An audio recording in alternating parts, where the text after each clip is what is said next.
출애굽기, 성경의 두 번째 책인데요. 창세기 끝에서 아브라함의 손자 야곱이 70명이나 되는 그의 가족을 이끌고 이집트로 내려갔던 내용에서 이어집니다. 야곱의 11번째 아들 요셉은 이집트에서 두 번째 높은 총리 자리에 오르고 기근으로부터 온 가족을 구해내죠. 이집트의 왕 바로는 이 가족에게 안전한 피난처를 제공하며 살도록 해줍니다. 마침내 야곱이 죽고 요셉과 다른 형제들도 이집트에서 생을 마칩니다. 약 400년 후 출애굽 이야기가 시작됩니다. 출애굽기라는 이름은 전반부에 일어나는 이스라엘의 이집트 탈출 사건을 가리키고 후반부는 시내산 기슭에서 벌어집니다. 이 비디오는 전반부만 다룰 텐데요. 이스라엘은 수세기 동안 생육하고 번성하여 땅에 가득하게 됩니다. 이 구절은 의도적으로 하나님이 에덴 동산에서 인류에게 베푸신 복을 반복하는데요.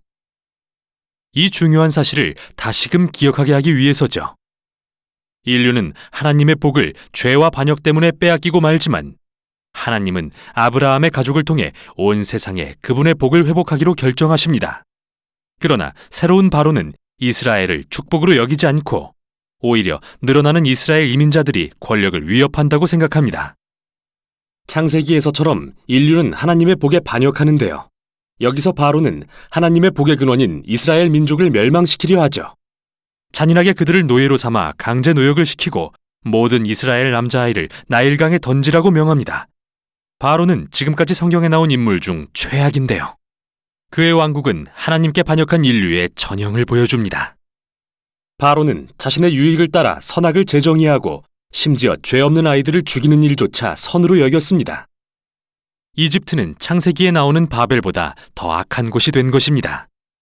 이스라엘이 이 새로운 바벨로부터 구해달라고 울부짖자 하나님이 응답하십니다. 먼저 하나님은 바로의 악함을 역으로 이용하시는데요. 한 이스라엘 여인이 자기 아들을 갈대상자에 넣어 나일강 위에 띄웁니다. 그 아이는 안전하게 떠내려가서 바로의 가족이 되죠. 모세라고 이름 붙여진 아이는 자라서 마침내 하나님이 바로의 악을 심판하시는 도구로 쓰임받게 됩니다. 유명한 장면인데요. 타는 떨기나무 가운데서 하나님이 모세에게 명하시길 바로에게 이스라엘을 보내라고 명령하라 하십니다. 하나님은 이미 바로가 거역할 것을 아셔서 여러 재앙으로 이집트를 심판할 거라 말씀하시고 또한 그의 마음을 완악하게 하실 것이라고 하십니다. 이제 우리는 다음 주요 사건인 하나님과 바로의 대결로 넘어갑니다. 그런데 바로의 마음을 완악하게 하실 것이라는 말은 무슨 뜻일까요? 이 부분을 자세히 순서대로 살펴보는 건 매우 중요한데요. 모세와 바로가 처음 만난 장면에서는 단지 바로의 마음이 완악했다고 적혀 있을 뿐 하나님께서 그 마음에 개입하시진 않습니다. 하나님은 그에게 5가지 재앙을 내리시는데 모두 바로와 이집트의 신들을 대적하는 것들이었죠. 그때마다 모세는 바로에게 겸손히 이스라엘 백성을 보낼 기회를 주지만 각 재앙이 멈출 때마다 그는 마음을 완강하게 하였고 더욱 마음이 완악해집니다. 스스로 그렇게 한 것이죠. 결국 또 다른 5가지 재앙을 맞게 되는데 이제는 하나님이 그의 마음을 완악하게 하시기 시작합니다. 이야기의 핵심은 이것인데요. 하나님은 바로가 그분의 명령을 거스를 것을 아셨음에도 불구하고 여전히 옳은 일을 할 기회를 주셨다는 것입니다. 결국 바로의 악은 돌이킬 수 없는 지경에 이르고 맙니다. 심지어 그의 고문들마저 제정신이 아니라고 여길 정도였죠. 바로 이 지점에서 하나님은 바로의 악마저 그분의 구속 사역에 사용하십니다. 바로는 자기 꾀에 넘어가 자멸에 이르게 하시고 그의 백성은 구원해 주십니다. 마지막 재앙이 이르고 6월절 밤이 깊어옵니다. 하나님이 바로의 악을 갚아주시는데요. 그가 이스라엘 아이들을 살해했듯이 하나님은 마지막 재앙을 통해 이집트인들의 장자를 죽이기로 정하십니다. 바로와 달리 하나님은 어린 양의 피를 통해 탈출할 길을 열어주십니다. 여기서 이야기는 멈추고 이스라엘의 절기인 6월절이 자세히 소개됩니다. 이스라엘이 이집트를 탈출하기 전날 밤 그들은 어리고 흠없는 양을 죽여 그 피를 문설주에 바릅니다. 하나님의 마지막 재앙이 이집트를 뒤엎을 때 어린 양의 피를 바른 집은 넘어가고 장자의 목숨을 구할 수 있었죠. 그래서 이때부터 이스라엘 민족은 하나님의 공의와 자비를 기억하기 위해 매년 이 절기를 지키고 있습니다.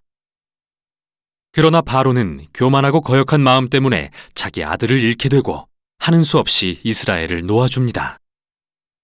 그러나 이스라엘 노예들이 이집트를 탈출하기가 무섭게 바로는 마음을 바꾸어 먹습니다. 군대를 모아 최후의 결전을 위해 이스라엘 민족을 쫓아갑니다. 이스라엘 민족은 홍해를 무사히 건너지만 바로는 자멸의 길로 뛰어들고 말죠. 이 탈출기는 성경에 나오는 첫 찬양으로 결론을 맺는데요. 바다의 노래라는 찬양입니다.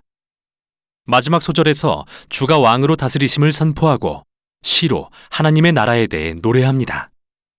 하나님이 어떻게 세상의 악을 부수시며 악의 노예가 된 자들을 구속하시는지 이야기하고 하나님이 자기 백성을 약속의 땅으로 인도하시며 그들 가운데 거하실 것을 선포하는데요. 이 이야기는 하나님이 왕 되신 백성의 모습이 어떠한지 보여줍니다. 이스라엘의 찬송이 끝나고 이야기는 급변합니다. 이스라엘 민족은 광야에서 시내산을 향해 걸어갑니다. 배가 고프고 목이 마른 그들은 모세와 심지어 구해주신 하나님까지 원망하기 시작합니다.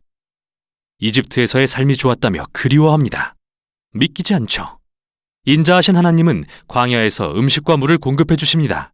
하지만 이 이야기들은 어두운 그림자를 드리웁니다. 정말 이스라엘의 마음이 바로의 마음처럼 완악해지기라도 한 것일까요? 더 지켜보기로 하죠. 여기까지가 출애굽기의 전반부였습니다.